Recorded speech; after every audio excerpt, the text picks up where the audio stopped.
With the recent Typhlosion Terra raid event going on right now, I thought this would be a good time to compare the original Typhlosion to the Hisuian form that will most likely be making its way into Scarlet and Violet pretty soon, probably once Pokemon Home support is finally added. So today's video will be comparing both of the different forms and their competitive viability for ranked ladder, VGC, primarily doubles. Now, I've covered Hisuian Typhlosion before, but not so much the normal one. So starting with typing, Typhlosion is mono fire, which monotypes typically do not have the greatest offensive spread. You do have the 4 super effectives that come from fire, but there are 4 typings that resist fire. And defensively, you have the ground, rock, water weakness. But fire does resist 6 typings, which is actually a pretty good amount, all things considered. So it's really not that bad that Typhlosion's stuck with mono fire. It could be better offensively, but fire is a relatively safe defensive typing to work with.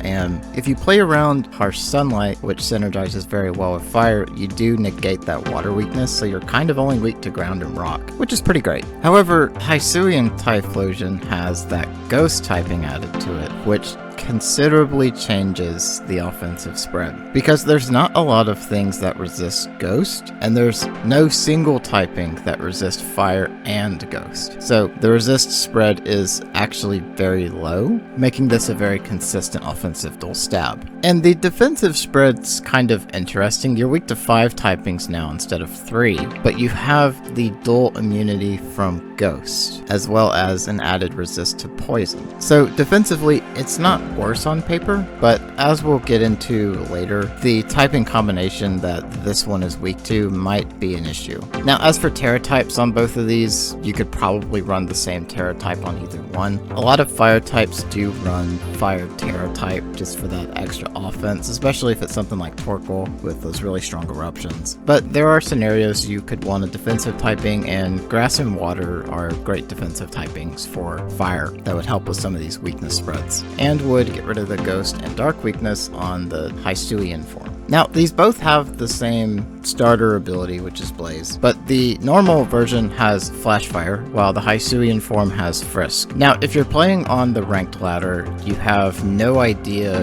what items your opponent is going to have, especially if it's not a rental team that you're playing against. So in that scenario, Frisk could actually be very useful and might even be better than Flash Fire in a ranked ladder setting. However, tournament play is a lot different because tournaments are open team sheet, so Frisk doesn't really help at all, and you're much better off having Flash Fire, or you probably would just run Blaze on the Hisuian form. But Flash Fire synergizes very well with a grass Terra type because you stay immune to fire to negate the fire weakness on grass. So depending on the actual format you're playing, both Flash Fire and Frisk are good abilities, but tournament play, Flash Fire is definitely more ideal. Now, these both have slightly different stat distributions. This is the standard form right here. You can see it's pretty fast, has a reasonably good special attack stat, not the greatest of bulk, and it does have 84 on the physical attack stat, which may be seen as wasted space because you're most likely going to run this as a special attacker only. The Hisuian form trades some hit points and speed to bump up that special attack to 119. Now, this is a pretty offensive stat right here, and this 10 base stat could be the difference between almost getting a knockout and getting a knockout for certain scenarios. However, that lower speed could be a problem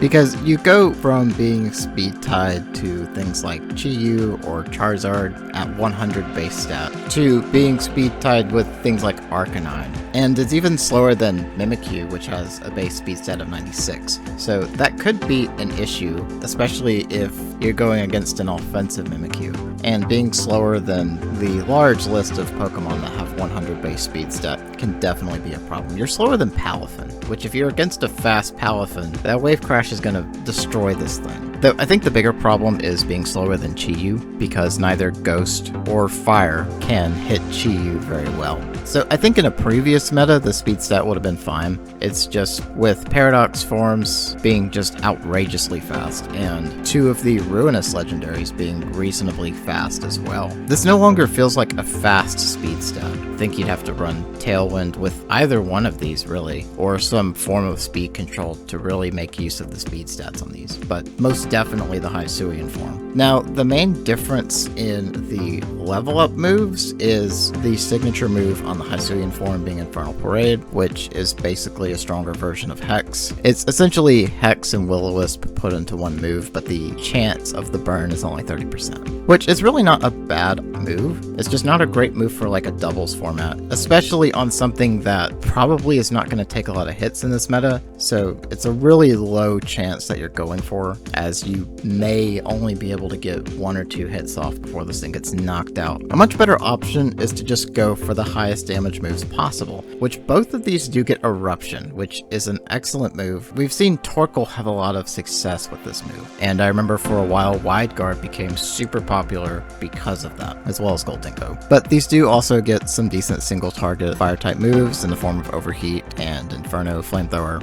Less so Inferno, that's a pretty risky move. Physical attacks are really not all that special on the level up moves. Quick Attack could be useful for finishing, but I suspect you wouldn't want to waste a slot with Quick Attack on this. Gonna skip most of the physical moves because they're just not a great option on these two. Both of these do get access to Shadow Ball, however, the Hisuian form would have Stab on that, so would be doing considerably more damage. These also do both get Heat Wave, which is great. They both have Will-O-Wisp if you want it to be slightly more supportive. Some interesting physical moves in the form of Wild Charge Earthquake.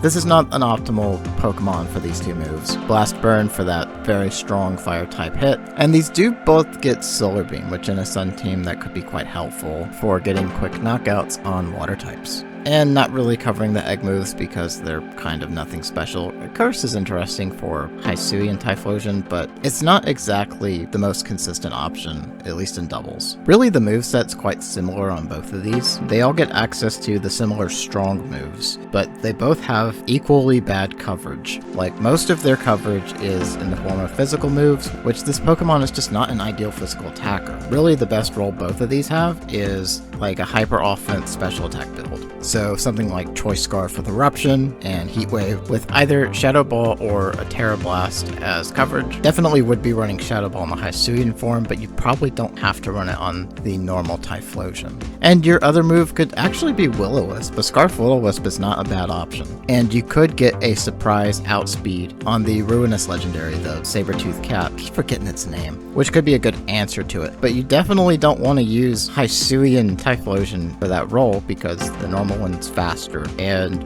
Ruinous Legendaries really make Ghost types hard to play right now because Ruinous Legendaries are very common and they are Dark types. So with such a strong Dark type presence, I don't think the Hisuian form is actually as good as the normal Typhlosion right now. I don't think the extra offense is actually good enough to make it more useful over just the normal one, because primarily you want to use these for a lot of special offense, primarily spread move in the form of Eruption. You want to get those full power eruptions as quickly as possible, and having something that can get one hit by Sucker Punch is just not a good thing to have when you're trying to use that type of offense, and the lower speed stat does make it a bit more tricky to use as well. This already is not an ideal speed stat to try to get full power eruptions into something, but having it any lower just makes it even more difficult to do.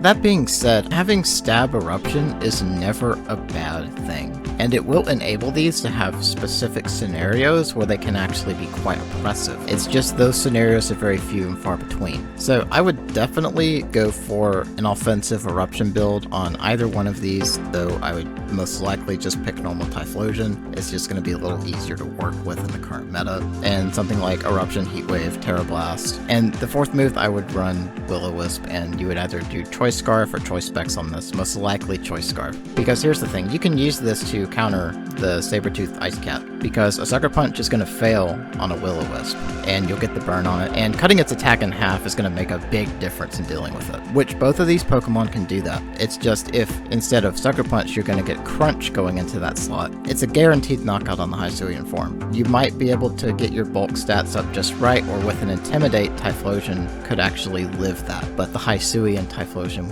will probably not. but that threat of fast full power eruptions is going to require your opponent to act very quickly, and you can bait options into that and go for that surprise will-o-wisp like I said. Or if you know it's going to get hit, you just go for Heat Wave instead and have like an Intimidate switch in to make sure that it survives at least one hit. Now, depending on what you're trying to counter, Grass is a great offensive Terra type, and so is Flying. Those will get rid of your ground weakness very quickly. So of all the starters that are returning in Scarlet and Violet, I think normal Typhlosion is actually one of the better ones, because it has a somewhat timeless gimmick that is pretty much always useful regardless of the meta you're in. Because if your opponent is not ready for those full power eruptions, especially Fire Terra full power eruptions, then they're going to take a lot of damage. And there's really only 2 Pokemon that can consistently take those hits, and generally they only can do it with an Assault Vest. So as long as you're not running this directly into